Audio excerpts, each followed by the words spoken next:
But the issue of gun violence in the United States has been a long-standing and contentious topic, deeply embedded in the country's cultural and political landscape. The two major political parties, the Democrats and Republicans, hold different views on how to address this issue, with the debate often centering on the interpretation of the Second Amendment. The Second Amendment to the United States Constitution protects the right to keep and bear arms. It was ratified on December 15, 1791, along with 9 other articles of the Bill of Rights. It is highly polarizing and controversial because it was proposed to allow the creation of civilian forces that can counteract a tyrannical federal government.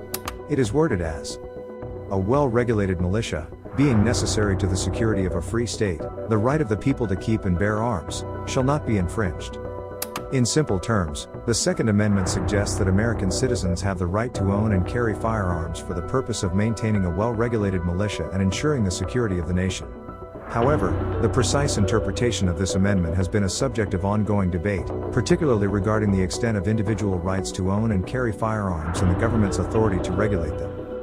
The gun issue in the United States is deeply rooted in the political divide between Democrats and Republicans.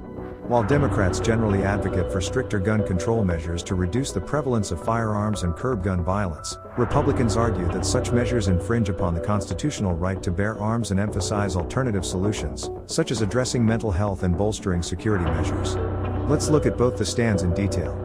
But guns are not just an American problem, so before we understand the stances, let's look at some gun violence data first. According to data of Amnesty International, more than 500 people die every day from gun violence worldwide. 44% of all homicides globally involve gun violence. An estimated 2,000 people are injured by gunshots every single day. At least 2 million people are living with firearm injuries around the globe. According to Amnesty International, among wealthier, developed countries, the USA is an outlier when it comes to firearm violence. US governments have allowed gun violence to become a human rights crisis. Wide access to firearms and loose regulations lead to unchecked gun violence in America. There have been 129 mass shootings, defined as incidents in which 4 or more people were shot or killed, so far this year, according to data from the Gun Violence Archive. More than 39,000 men, women and children being killed with guns each year in the USA. On average, more than 360 people in the USA are shot every day and survive, at least long enough to get to a hospital. In 2017, some 39,773 died from gunshot injuries, an average of nearly 109 people each day. Per capita, this is significantly higher than in other industrialized countries. The USA lacks measures such as a national firearm registry, and individuals can lawfully carry concealed firearms in public in every state in the USA and can lawfully openly carry firearms in public in most states. However, there is no nationwide uniformity in laws governing the carrying of firearms in public, and in some states there are no laws at all. 12 states allow individuals to carry concealed weapons in public without any license or permit, and 30 states allow the open carrying of a handgun in public without any license or permit. In only 7 states are people required to provide a credible justification or demonstrated need to carry a concealed firearm. All 50 states and Washington, D.C., allow for some form of concealed carrying of firearms in public. This is why there is a gun culture in USA. Now let's understand where the two major political parties stand on this issue. Firstly, the Democratic Party's stance on gun violence. The Democratic Party generally advocates for stricter gun control measures to curb gun violence. They argue that the high rate of firearm-related deaths and injuries in the United States is directly linked to easy access to guns and lax regulations. The Democratic stance on gun violence includes comprehensive background checks. Democrats support requiring background checks for all gun sales, including those at gun shows and online transactions, to prevent firearms from falling into the hands of criminals and those with mental health issues.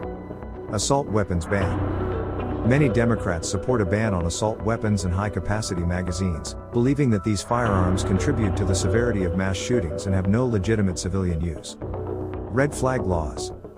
Democrats often advocate for red flag laws, which allow family members or law enforcement to petition a court to temporarily remove firearms from individuals deemed to be at risk of harming themselves or others. Closing the Charleston loophole. Democrats seek to close the loophole that allows gun sales to proceed without a completed background check if the check takes longer than 3 business days. And now let's look at the Republican Party's stance on gun violence. The Republican Party typically opposes strict gun control measures, arguing that they infringe upon the constitutional right to bear arms as guaranteed by the Second Amendment. They believe that responsible gun ownership is a fundamental aspect of American culture and individual freedom. The Republican stance on gun violence includes focus on mental health. Republicans argue that addressing mental health issues is a more effective way to reduce gun violence than implementing restrictive gun control measures. Armed security in schools. In response to school shootings, many Republicans advocate for increasing the presence of armed security personnel or allowing trained teachers to carry firearms on school grounds. Concealed carry reciprocity. Republicans often support national concealed carry reciprocity, which would allow individuals with a concealed carry permit in one state to legally carry their firearm in any other state. Opposition to an assault weapons ban. Many Republicans oppose a ban on assault weapons and high-capacity magazines, asserting that such measures infringe on Second Amendment rights and do not effectively prevent gun violence. As the debate continues, it remains to be seen what approach will ultimately prove most effective in reducing gun violence while preserving the rights and freedoms enshrined in the U.S. Constitution. Biden's calls for Congress to reinstate the national ban on assault rifles, which existed from 1994 to 2004, has run up against opposition from Republicans, who are staunch defenders of the constitutional right to bear arms and have had a narrow majority in the House of Representatives since January. The deadlock in Washington has come despite the public uproar over high-profile massacres such as the 2018 murder of 14 students and 3 staff members in Parkland, Florida fueled a nationwide movement, led by young people, to demand stricter gun controls, but failed to spur significant action in Congress. Also, remember, America has profited greatly with the gun trade. There are 8 million new small arms and up to 15 billion rounds of ammunition produced each year. The small arms trade is worth an estimated $8.5 billion per year. The firearms industry in the United States is a significant contributor to the national economy. According to the National Shooting Sports Foundation's NSSF Firearm and Ammunition Industry Economic Impact Report, the firearms and ammunition industry contributed over $63 billion to the U.S. economy in 2020. The industry is responsible for approximately 342,330 full-time equivalent jobs in the United States. The report also estimates that the total taxes paid by the industry, including business taxes, sales taxes, and excise taxes, amounted to over $7 billion in 2020. It is a catch-22 situation for America, to choose life and security or to choose perceived freedom and profit. Meanwhile, the children keep paying the price as they are sitting ducks for psychopaths and murderers.